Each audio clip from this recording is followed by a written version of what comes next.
اعوذ باللہ من الشیطان الرجیم بسم اللہ الرحمن الرحیم۔ قصص الانبیاء۔ انسان کی فطرت میں کہانی یا قصص سے دلچسپی روز اول ہی سے پائی جاتی ہے۔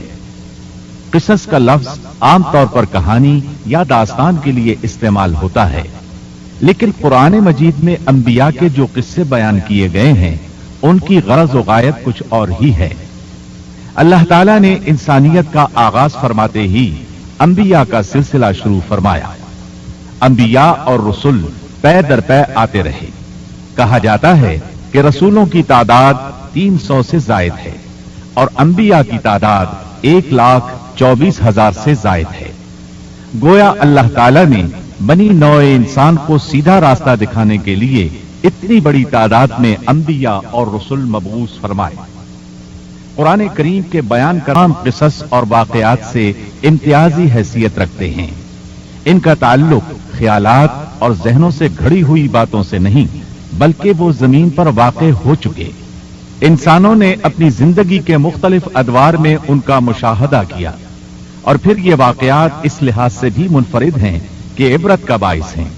قرآن کریم کے یہ قصص لطف اندوز ہونے کے لیے ہرگز نہیں سنائے گئے، بلکہ ان سے تو بنی نوع انسان کو سیدھا راستہ دکھانا مقصود ہے۔ یہ مقصد تھا کہ انسانیت عبرت پکڑے، روز جزا کے بارے میں آنکھیں کھول لے، ان واقعات کو سن کر اور پڑھ کر اپنا راستہ منتخب کر لے۔ گزشتہ انبیاء کی امتیں جو بھیانک جرائم کرتی رہی ہیں ان سے اپنا دامن بچا لے۔ اسی لیے انبیاء کے حالات سے واقفیت از حد ضروری ہے۔ جب تک ہم انبیاء کے واقعات سے روشناس نہیں ہو جاتے اس وقت تک قرآن مجید تک مکمل رسائی حاصل نہیں کر سکتے۔ کتنی بار سیدنا آدم علیہ السلام کا قصہ بیان ہوا، کتنی مرتبہ نوح علیہ السلام کا تذکرہ ہوا، اسی طرح موسیٰ علیہ السلام اور بنی اسرائیل کا ذکر آیا، فرعون کا واقعہ بیان ہوا۔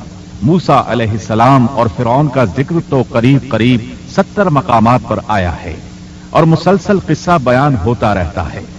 کتنی سورتوں کا نام انبیاء کے ناموں سے منسوب ہے۔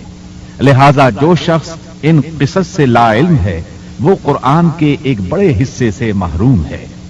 ان واقعات سے رہنمائی حاصل کرنے سے ایک مقصد یہ بھی ہے کہ دعوت الی اللہ کا راستہ معلوم ہو جائے، لوگوں کو اللہ کی طرف بلانے کا ڈھنگ ہمیں آ جائے۔ اللہ کرے ہم بھی ان لوگوں میں شامل ہو جائیں جو اللہ کی طرف دعوت دیتے ہیں، ہم بھی نیکی کا حکم کرنے اور برائی سے روکنے والے بن جائیں۔ امر بالمعروف اور نہی عن المنکر کے صحیح راستے پر چلنا اس وقت تک ممکن نہیں جب تک کہ ہمارے سامنے کوئی ایسا نمونہ موجود نہ ہو جس کے مطابق ہم اپنے آپ کو چلا سکیں۔ اور صاف ظاہر ہے سب سے عظیم اور بے مثال نمونہ نبی اکرم صلی اللہ علیہ وسلم کی مبارک شخصیت ہے۔ جیسا کہ اللہ تعالیٰ فرماتے ہیں، یقیناً تمہارے لیے رسول اللہ کی زندگی بہترین نمونہ ہے۔ رسول اکرم صلی اللہ علیہ وسلم کے بعد سب سے نمایاں مثال اور نمونہ باقی تمام انبیاء کرام ہیں، پھر صحابہ کرام اور صالح لوگ بھی نمونہ ہیں۔ انبیاء کرام کے واقعات قرآن کریم کے ذریعے ہم تک پہنچے ہیں۔